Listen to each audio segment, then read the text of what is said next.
મુકેશભાઈ પટેલના હસ્તે ઓલપાડ તાલુકાના વિવિધ ગામોમાં ₹2.70 કરોડના વિવિધ વિકાસ પ્રકલ્પોનું લોકાર્પણ।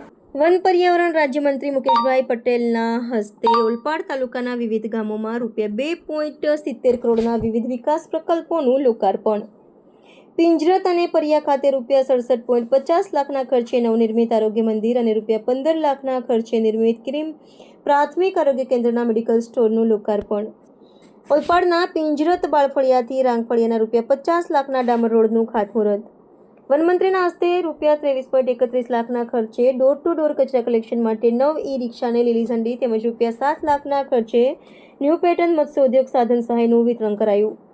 ગ્રામજનોને કેન્દ્ર અને રાજ્ય સરકારની આરોગ્ય શિક્ષણ સહિતની યોજનાઓનો મહત્તમ લાભ લેવા અનુરોધ કરતા વન અને પર્યાવરણ રાજ્યમંત્રી મુકેશભાઈ પટેલ। વન અને પર્યાવરણ રાજ્યમંત્રી શ્રી મુકેશભાઈ પટેલના હસ્તે ઓલપાડ તાલુકાના પિંજરત ખાતેથી ₹2.70 કરોડના વિવિધ વિકાસ પ્રકલ્પોનું લોકાર્પણ કરાયું હતું, જેમાં પિંજરત અને પરિયા ખાતે ₹67.50 લાખમાં નવનિર્મિત આયુષ્માન આરોગ્ય મંદિર અને ₹15 લાખના ખર્ચે તૈયાર થયેલ કિમ પ્રાથમિક આરોગ્ય કેન્દ્રના મેડિકલ સ્ટોરનું લોકાર્પણ તેમજ ઓલપાડના પિંજરત બાણફળિયાથી રાંગફળિયાના ₹50 લાખના ડામર રોડનું ખાતમુહૂર્ત કરાયું હતું।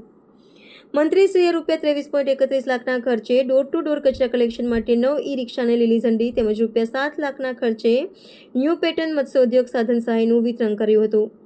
આ પ્રસંગે વનમંત્રીશ્રીએ જણાવ્યું કે રાજ્ય સરકાર દ્વારા ગામે ગામ લોકોને વિવિધ સહાયલક્ષી યોજનાના લાભો ઘરઆંગણે મળતા ગ્રામજનોની સુવિધા સુખાકારીમાં વધારો થયો છે અને જીવનશૈલીમાં પરિવર્તન આવ્યું છે। રોડ, રસ્તા, વીજળી, શિક્ષણ, આરોગ્ય અને રોજગારી સહિતની માળખાગત સુવિધાઓ મળવાથી ગામ અને ગ્રામજનોનો સામૂહિક વિકાસ થઈ રહ્યો છે। મંત્રીશ્રીએ જણાવ્યું કે પિંજરત અને પરિયા ખાતે ₹67.50 લાખમાં નવનિર્મિત આરોગ્ય કેન્દ્રમાં મળતી ભૌતિક સુવિધાને કારણે ગ્રામજનોને તાત્કાલિક સારવાર માટે શહેરો સુધી જવું નહીં પડે।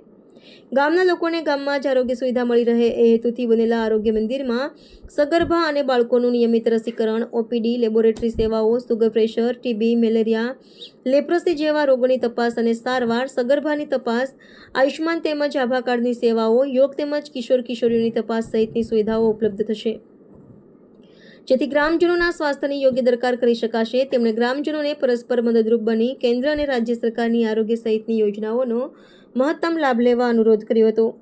વધુમાં મંત્રીશ્રીએ કહ્યું કે ઓલપાડના પિંજરત બાળફળિયાથી રાંગફળિયાના ₹50 લાખના ખર્ચે તૈયાર થનાર ડામર રોડ થકી ગામ લોકોની રોજિંદી સમસ્યાનો અંત આવશે તેમજ શાળા અને વ્યવસાયે જતા લોકો માટે વાહન વ્યવહાર વધુ સુગમ બનવાથી સમય અને ઈંધણનો વ્યય પણ અટકશે।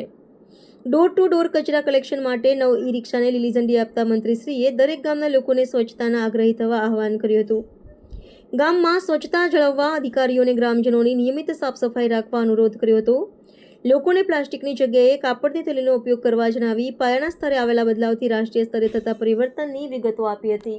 આ પ્રસંગે તાલુકા પંચાયત પ્રમુખ નીતાબેન, ઉપપ્રમુખ કિરણભાઈ પટેલ, સરપંચ ભારતીબેન, તાલુકા હેલ્થ ઓફિસર ચિરાગભાઈ, અગ્રણીઓ બ્રિજેશભાઈ, કુલદીપસિંહ, પિંજરત પેટા અને કિમ પ્રાથમિક આરોગ્ય કેન્દ્રના સ્ટાફગણ, આશા વર્કર અને આંગણવાડીની બહેનો તેમજ ગ્રામજનો હાજર હતા।